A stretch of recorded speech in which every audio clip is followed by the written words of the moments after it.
My name is Donald E. Urich, U-R-I-C-H. Urich, how do you pronounce it? Urich. Urich. You pronounce it with a K, but spell it with an H. It's a Urich. German. And it's German. Yeah, and Yep. there's a Urich, Missouri, which is southeast of here. I see. So, what is your birthday? My birthday is October 24th, 1932, Where were you born? Kansas City, Missouri.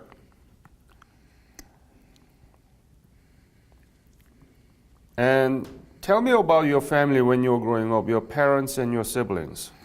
I have a brother, Dale, which is passed. I,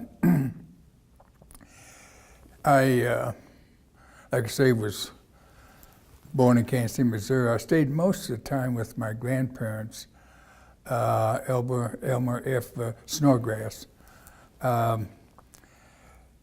Mom and Dad got divorced early on, and like I said, I stayed with my grandparents. They lived at 44th and Raytown Road in a small farm. Then we moved to Zara, Kansas. Believe it or not, on December 7th, 1941. I can remember I was with my grandpa. We were in a truck, and we pulled into the new farm place. Grandma come running out, and she says, Elmer, the Japs have bombed Pearl Harbor. And he says, where's that? But I remember just like it was yesterday. And I went to school in Monticello, which is part of Zara, Kansas. We were a mile east of Zara. It was a section hand area that the section hands worked on a railroad. There was 3 tracks that ran through Zara. And Zara consisted of a grain elevator, a general store, which was the gas station, the post office, the store, whatever. I went to Monticello school until it was one-room schoolhouse until about the 4th grade, if I recall. And at that time, Mom bought a house in Mission, Kansas, 5721 Walmer, and I moved back with her and my brother. And With your mom? Huh? With your mom? Mom, yeah, the mother, yeah. And I went to Hickory Grove grade school, which is at Lamar and Johnson Drive in Mission, Kansas. When did you graduate high school? Graduated 1951. So, already the Korean War broke out at the time? Yes. How did you learn about it?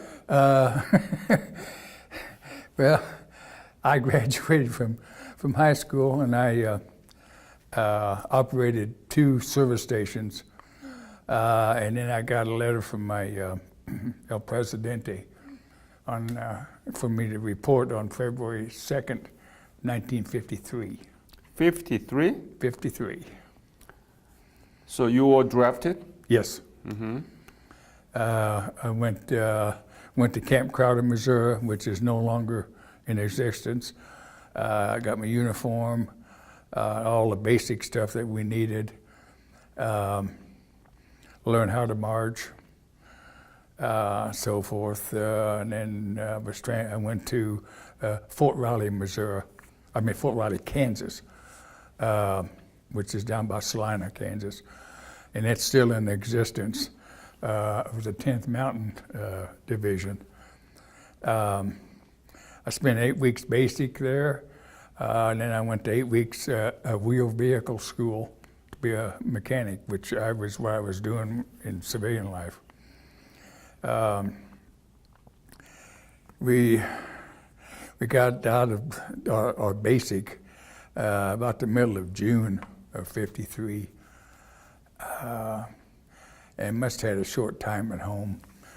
I remember we took the train from Kansas City, Missouri to Seattle, Washington, to the Army base there.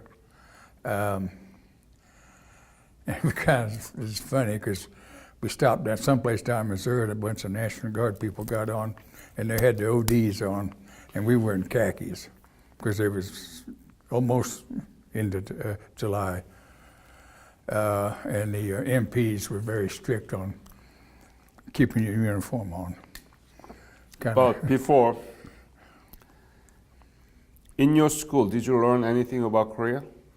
No, Did you know where Korea was? no, I had no idea. Now, after I got out, there was talk about Korea, What do they talk? but other than it was another extension of the war with Japan. So, and General MacArthur was, in command. So when did you leave Korea? From where?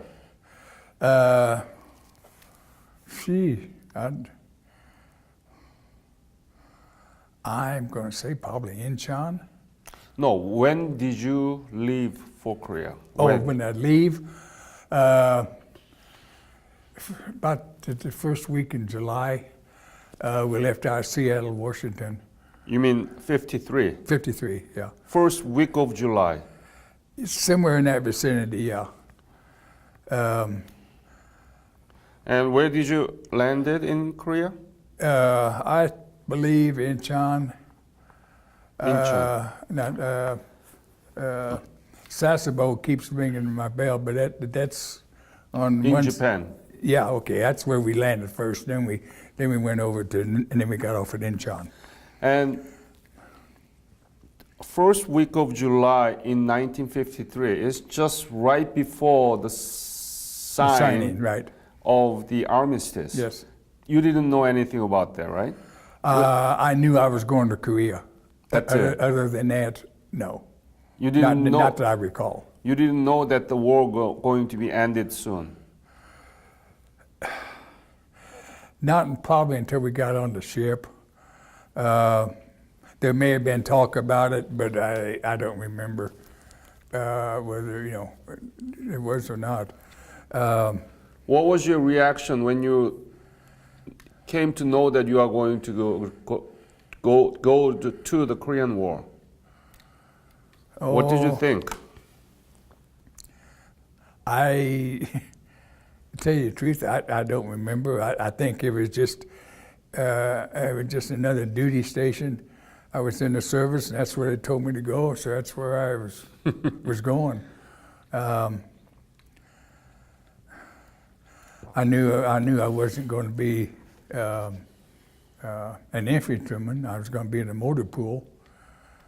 But other than that, I don't think there was much knowledge going on, to tell you the truth. How was Incheon when you landed? Crowded. Tell me about, describe detail.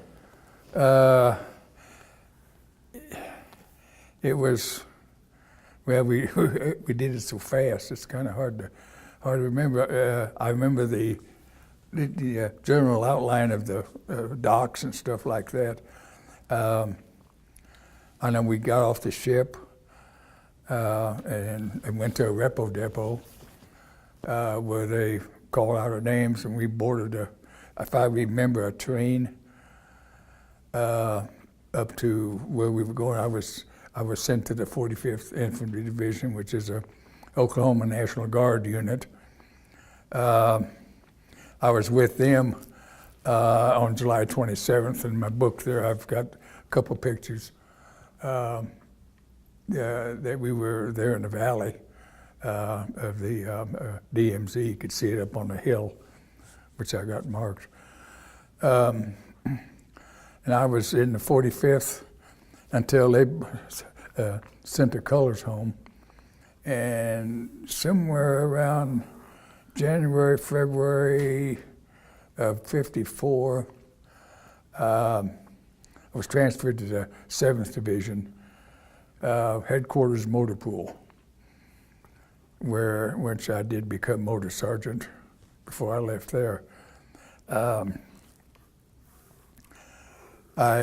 We had 103 vehicles to take care of, and I think, if I recall, about 36 technicians that I was in charge of. And we slept in tents, 10-man tents. How was it? Had cots. It was, you know, you made what the best you could. We had one gas stove was right in the middle of the tent that kept us warm. And we were there, and then they said we had to go out on a bivouac. Why, I don't know. So we had to go to the hills, and had to set up a motor pool, and it had to be camouflaged so it couldn't be seen from the air. But you were there when the armistice was signed, right? Yes. Tell me about the day that you came to know that there is no more war. How people react, and how did you react to it?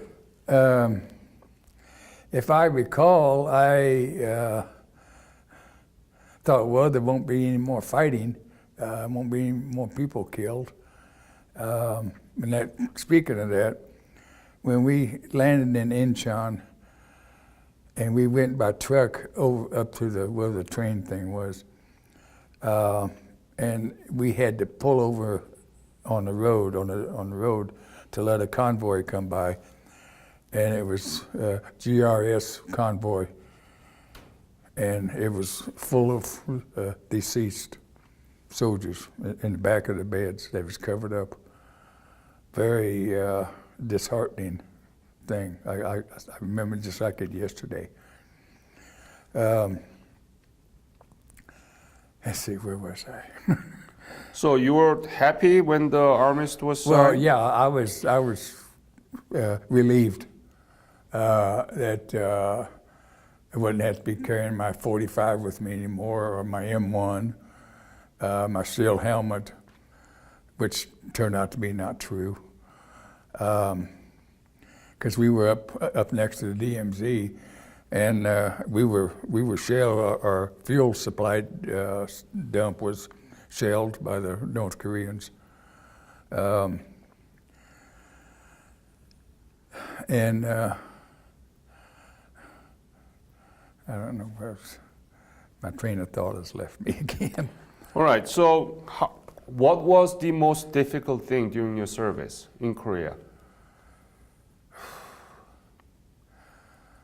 Most difficult thing. I'm sure there was times where I was very disheartened or disappointed.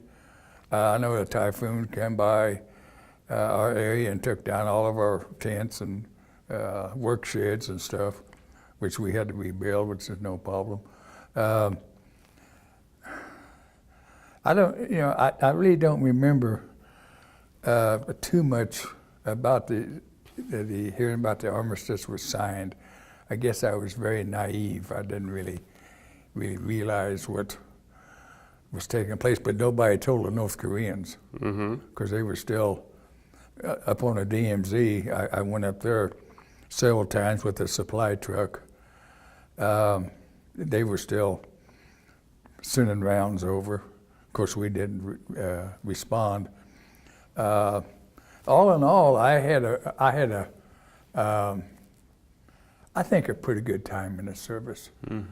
It made me grow up. I know that since being in charge of all those people, but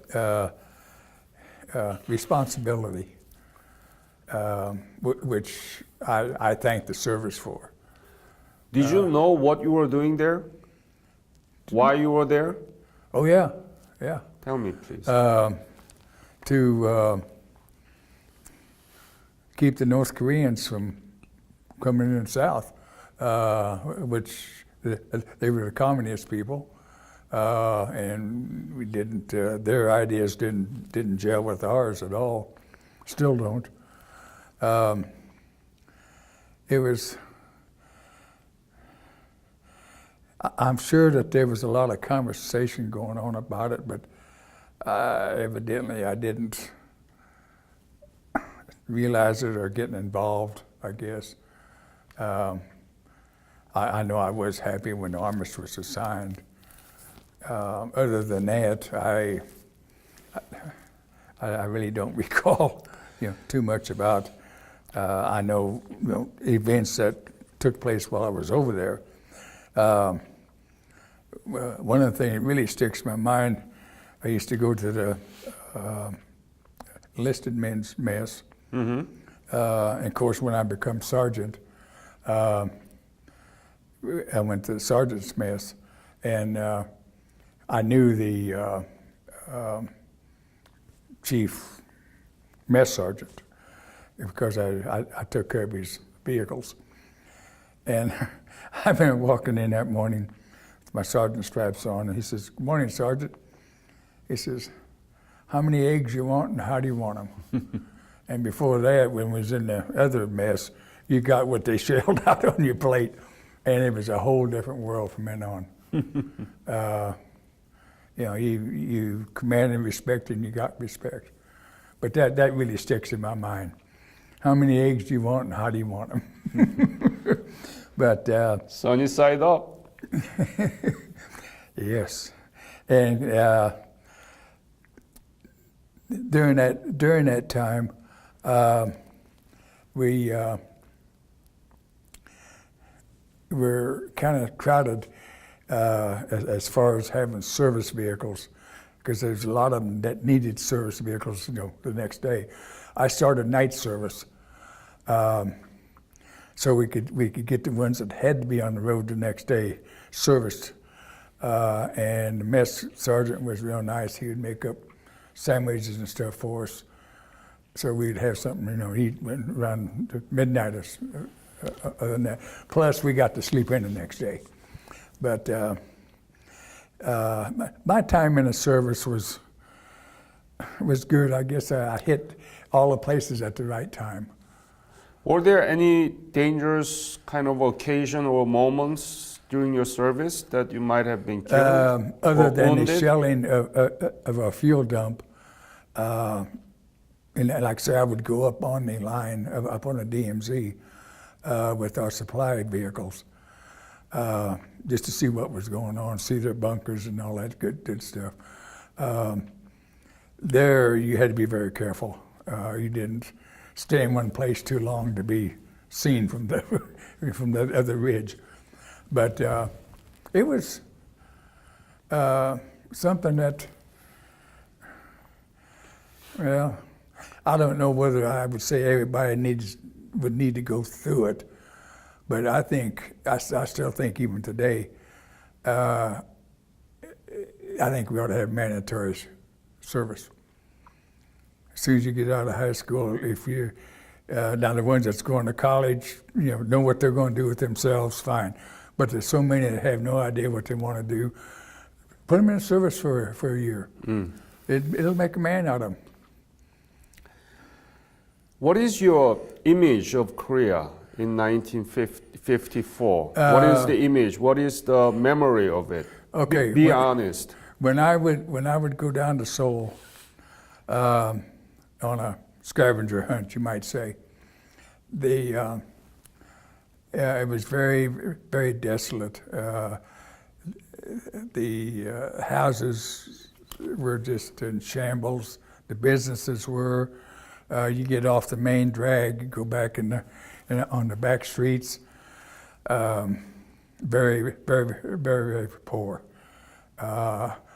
And speaking of that, when in the wintertime, the little kids, when we go down there, would come out and they didn't have shoes on, hardly any clothes. It's very, very pitiful. And of course, we always kind of had some candy and they knew it. But they. Do you remember those children's eyes looking for anything to? Oh yes, yeah. And we'd walk down the back alley. I say back alleys, it was the street to them, to the meat markets and stuff, and they'd have carcasses hanging down from the ceiling and flies all over them and everything. And I said, man, you people going to eat that stuff? And I guess that's the way they cured their meat. Didn't see anybody really sick over it, but it was something that was unusual to us. very, very desolate, very poor. The houses were, just, I would call shacks, just bunched all together. The people seemed to be, they was cordial. You'd stop. You didn't know what they were saying. They didn't know what we were saying, so they, kind of indicated. I think they knew, but it was. I like to go down to Seoul, but I would have. Today, I wouldn't have any idea where I was at the time, because it's so changed. Korea just came alive. Have you been back to Korea? No. I have How do you not. know? How do you know that Korea has been back to life? Oh, just by the news, the cars that they're producing, the material that they're producing. It's all good stuff. No, used to be right after the war, you didn't buy anything that was made in Japan. Between the two, I don't know, I'd probably, I'd buy from Japan or I'd buy from Korea, either one. I know they have some very nice cars out. Samsung and all that stuff, I think it's, Japan, but Korea has a lot to do with it. So and today it's a whole new world. They have really, really advanced, I think, beyond anybody's, assumption that was going to happen. I know when I left, I really didn't care. I guess I was ready to get home, but. So what do you think about this whole transformation? Your image of Korea was desolate, poor, yes, miserable, yes. unusual. Yes. Now it's the 11th largest economy in the world. Right. Do you know that? Yes. What do you think about this whole thing? I think they have really outdid themselves. I think they got some real smart people that's running them. Their industry is, bar none. I mean, it's there, and they put out a good material things, which to me stands for the people that's running it. So. And do you know that there is about 30,000 American soldiers Yes. in Korea right now? Yes. What do you think about that? Well, it's peacetime duty, and I think it's a kind of a deterrent to North Korea, knowing that that we have that many people there. Now I don't know whether it's okay.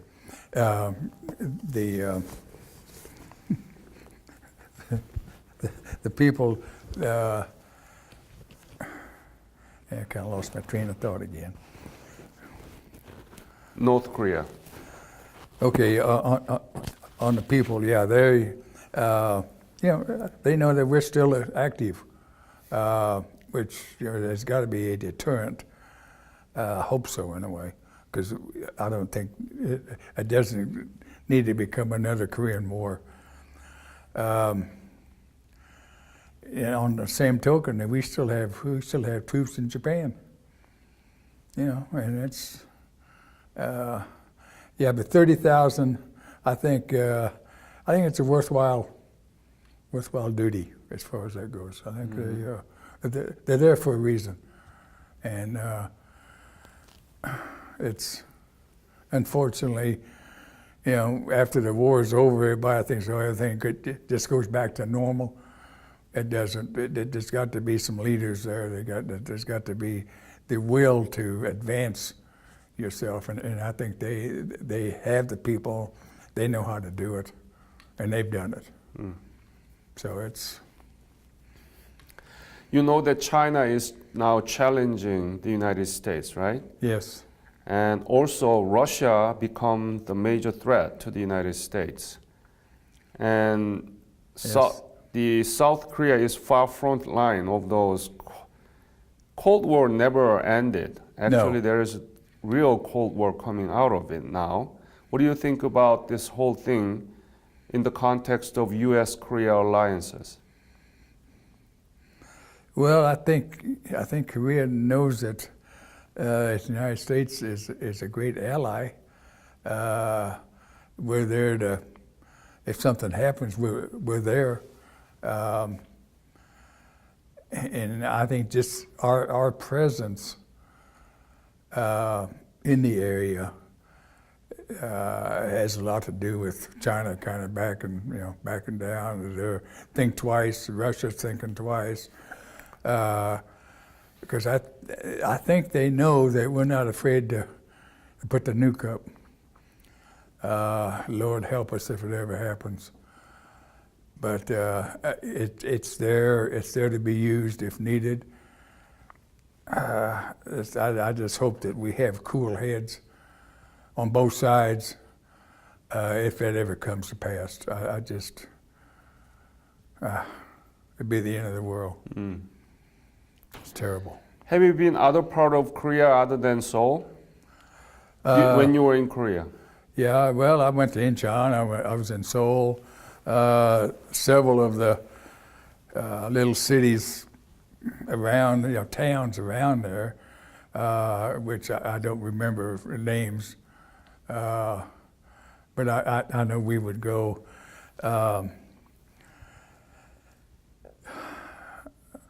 Off to well, we had a company of Ethiopians, had a company of Greeks that we took care of their vehicles, and the general's driver was my cousin, so I was up to his hooch a lot, eating steaks and having ice cream and stuff where our other boys didn't have, and then we'd go over to the Greeks and Turkish. How did you get along with those foreign troops? Yes. Turkey, Greeks, and Yes. Ethiopia? How were they? They were very, very staunch in their religion. They would just soon put a knife into you, just look at you, if you were the enemy. And in fact, we use a lot of them for our road guards because the North Koreans knew that they wouldn't get any mercy at all. From those Turkey and Turks and the Greeks and the Ethiopians. Ethiopians. The Ethiopians were tall and muscular, and at nighttime you couldn't see them. They were there, but you couldn't see them until you felt a knife, because they didn't use a gun; they used knives. Yeah, very. The people were very nice. There again, if you're nice to them, they're nice to you. You don't go in there demanding that they're going to do this, because it's not going to happen. Use a little common sense. So they, I don't know. Like I said, I had a good time over there. I mean, it was, I'm sure it was stressful. We had the times that were, but most of the times, I think we just live and let live. I know I had a good bunch of technicians. We didn't really have any difficulties that I recall, because I have been them, and now I'm the sergeant. So no, I had a good time. It was good. Mm-hmm. When did you leave Korea? About the middle of December 1954. I landed in Kansas City on December 22nd of 1954. And what did you do after you come back? I kind of did nothing for a while, which kind of irritated Mom. because he thought I ought to be out working. And I went to Stevenson's Auto Body under the GI Bill, which was a 6-month course. What course? What school? For Stevenson's Auto Body. I become a body man, straightening vehicles, wrecked vehicles. And that was also paid by the GI Bill? Yes, I went under the GI Bill. How much was GI Bill? Oh, golly. 100 something? Yeah, I'm thinking $105 or $110, I think is what they paid Stevenson's Per month. per month? Yeah, if I recall. No, you received Oh, that me? $110 Oh. from the as a GI Bill beneficiary. And what was the cost for you to go to school in Stevens Auto Body? Do you remember tuition there? But you used the I GI used the Bill. GI Bill, yeah. That's I great, don't- isn't I it? don't know whether, well, I'm sure it must have cost me something. But anyway, it was a And you were not married at the time, No. so you were able to make a living with the GI Oh, Bill. yeah. Oh, yeah. For how long? How long did you get the GI Bill? Well, like I say, it was a 6-month course. In 6 months it was over. I stayed another 4 months as an instructor, helper there. Did you still get the GI Bill at the Yeah. time? Yeah, it was. And then when we bought our house, after I got married, we bought a house. I also used the GI Bill. In fact, I was told I was the last one in the area to get the 4.5% loan for the house, which I was very grateful. And I wished I had kept the insurance, but we were talking about that, my wife and I, yesterday. She said, well, all you want to do is get out of the service. You didn't want to, because I went through a dental thing, boom, boom, boom, and you're out. Well, I found out later that I needed a bunch of dental work. But no, it was, in and out. And after I got out, I went to work at a couple body shops, and then I went to Overland Park Dodge, which I ran the body shop there for a long time. Then I installed air conditioners and a little bit of everything. I've been in the automotive industry all my life. So my last place of employment was Bud Brown, Chrysler Plymouth, at 91st and Metcalf. I was there 27 years as service manager. So Have you been back? You never been back to Korea, right? no. Do you want to go back? I would like to, but I don't think my health would let me. You look healthy. Well, in 2005, November 16th, 1999, I had a heart valve replaced, aortic valve. In 2005, I had my right lung had cancer. They removed the top third of my right lung and all the lymph nodes. 2 years ago, I had a wedge resection on my lower left lung, which they took out a big chunk of it in the lymph node. I'm very, very short of breath. I see. That's why you are. I'm on oxygen at night and during the daytime as needed. And I take breathing exercises. So I said, yeah, I would love to, but my health, it wouldn't. And I'm very unstable when I walk. I walk like a drunken sailor. But so, yeah, I would love to go back. How often do you think about Korea and your service there? Oh, quite often. Things, during the day or I might be doing something, and I think something would, remind me of when I was overseas. In fact, looking through my book, the wife says, "Where'd you get that camera? Did you take all them pictures?" And I still have it. You still have that camera? I still have the camera. What is it?